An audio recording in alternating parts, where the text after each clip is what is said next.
ఇంకా 3 పూటలు తినబెడతారు. నిన్న పట్టుకోరు మేడం. నిన్నటి నుంచి ఏం చేస్తారు సార్ పోలీసు వాళ్ళు? ఏం చేస్తారు? ఎన్కౌంటర్ చేయాలి ఈ పాటికి.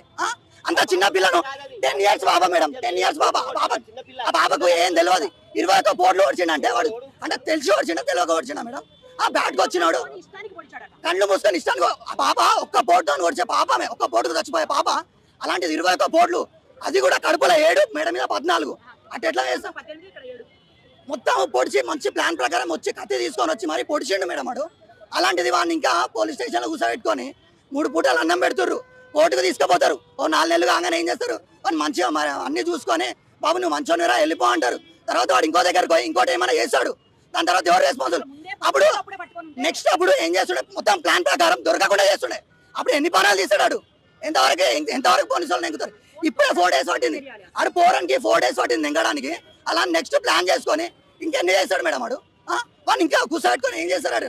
షూట్ చేయాల్సిందే, మాకు న్యాయం జరగాలి. ఆ పిల్లకి ఆత్మశాంతి కలగాలంటే వాడు ఖచ్చితంగా వాడు సావే కరెక్ట్ మేడం. వాడు సావు అయ్యేంత వరకు మేమైతే అసలు ఊకోము.